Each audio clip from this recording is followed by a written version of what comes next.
الذین یاکلون الربا، اب ربا کا مسئلہ شروع ہو رہا ہے، جو سود کھاتے ہیں۔ وجہ کیا ہے؟ اصل مسئلہ ہے اس سرپلس ویلیو کا۔ آپ کا کوئی شغل ہے، آپ کی ملازمت ہے، آپ کما رہے ہیں، آپ کا خرچ پورا ہو رہا ہے، کچھ بچت بھی ہو رہی ہے۔ اب اس بچت کا اصل مصرف کیا ہے؟ یسألونک ماذا ينفقون قل العفو۔ اصل راستہ تو یہ ہے کہ اس کو دے دو اللہ کی راہ میں، یا محتاجوں کو یا اللہ کے دین کو۔ لیکن اب جو سود خورانہ ذہنیت ہے وہ یہ کہ اس بچت کو بھی مزید کمائی کا ذریعہ بناؤ، یہ سود خورانہ ذہنیت ہے۔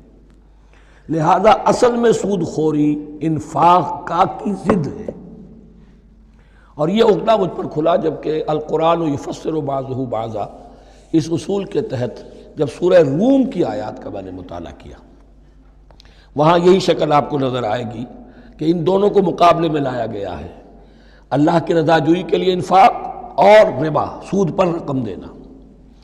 وما آتیتم من ربا لیربو فی اموال الناس فلا یربو عند اللہ، جو کچھ تم دیتے ہو سود پر کہ وہ بڑھے لوگوں کے مال میں، محنت وہ کر رہا ہے اور آپ اس کی کمائی میں سے آپ وصول کر رہے ہیں اپنے اس سرمایہ کی وجہ سے، تو یہ گویا کہ آپ کا مال اس کے مال میں اس کی محنت سے بڑھ رہا ہے۔ الذی ما آتیتم من ربا لیربو فی اموال الناس فلا یربو عند اللہ، اللہ کے ہاں بڑھوتری نہیں ہوتی۔ وما آتیتم من زکوۃ تریدون وجہ اللہ فاولئک هم المضعفون، اور وہ جو تم زکوٰۃ اور صدقات میں دے دیتے ہو اللہ کی رضا جوئی کے لیے، تو وہ ہیں جو دوہرے چوہرے کر رہے ہیں، ان کا مال بڑھ رہا ہے، اس کی بڑھوتری ہو رہی ہے۔ تو انفاق فی سبیل اللہ، صدقات، زکوٰۃ، اس کے بالمقابل، اس کے برعکس ہے اپنی اس بچت کے مال کو، اور آپ کو معلوم ہے آج کی بینکنگ سسٹم کا سب سے زیادہ زور بچت کی اسکیم، اور یہ سب کا سب جو ہے در حقیقت saving bank, saving account, save کرو، لیکن سیو کرو مزید کمانے کے لیے۔ سیو جو ہے اس لیے نہیں ہے کہ اپنا پیٹ کاٹو اور غرباء کو دو، اپنا سٹینڈرڈ آف لیونگ کم کرو اور اللہ کے دین کے لیے خرچ کرو، یہ نہیں، بلکہ اس لیے کہ وہ جو تم بچاؤ وہ ہمیں دو، تاکہ وہ ہم سود پر زیادہ رقم، زیادہ شرح سود پر دوسروں کو دے اور تھوڑا شرح سود تمہیں دے دے۔ اب اس کے برعکس ہے الذین یاکلون الربا، جو لوگ سود کھاتے ہیں، لا یقومون الا کما یقوم الذی یتخبطہ الشیطان من المس، وہ نہیں کھڑے ہوتے مگر ان کی طرح سے کہ جن کو شیطان نے مخبوط الحواس بنا دیا ہو چھو کر۔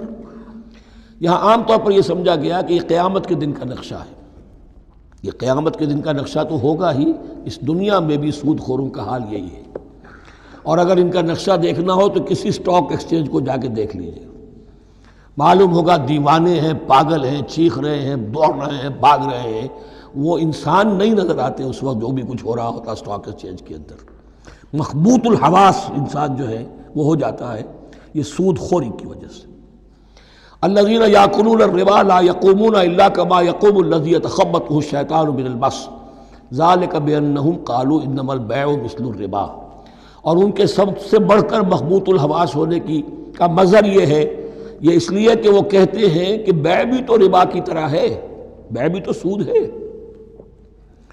میں نے 100 روپے کا مال خریدا، 110 میں بیچ دیا، 10 بچ گئے، یہ ربا ہے، ربا جائز ہے۔ 100 روپے کسی کو دیے اور 110 لیے، یہ سود ہو گیا۔ بھائی کیوں ہو گیا؟ 100 روپے کی شے دے دی، یہ 100 روپیہ دے دیا، کیا فرق پڑا؟ 10 لاکھ کا مکان بنایا، 4000 کے قرضے کے ماہانہ کرائے پر دے دیا، جائز ہو گیا۔ 10 لاکھ کسی کو دیا اور اس سے 4000 روپیہ مہینہ دینا شروع کیا، یہ سود ہو گیا، حرام ہو گیا۔ عقلی طور پر یہ باتیں ہیں کہ جو سود کے حامیوں کی طرف سے کہی جاتی ہیں۔ انما البیع مثل الربا، بیع میں بھی جو نفع ہوتا ہے، ربح اور ربا، یہ میں اس وقت بیان کر چکا ہوں سورہ بقرہ کے دوسرے رکوع کے ضمن میں۔ تو یہ جان لیجئے کہ اس ظاہری سی مناسبت کی وجہ سے ان کا مخبوط الحواس لوگ جو ہیں وہ اس دونوں کے اندر کوئی فرق محسوس نہیں کرتے۔ یہاں اللہ تعالیٰ نے ان کے قول کا عقلی جواب نہیں دیا، بلکہ جواب کیا دیا؟ احل اللہ البیع وحرم الربا، اللہ نے بیع کو حلال قرار دیا ہے اور ربا کو حرام قرار دیا ہے۔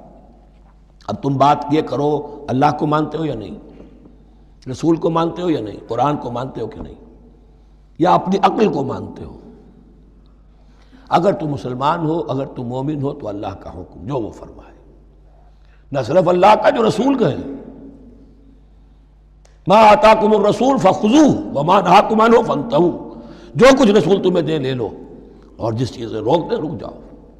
یہ تو شریعت کا معاملہ ہے۔ ویسے اس میں جو فرق واقع ہوتا ہے وہ یہ ہے کہ ایک ہے فلوئڈ منی، فلوئڈ کیپٹل، ایک ہے فکسڈ کیپٹل۔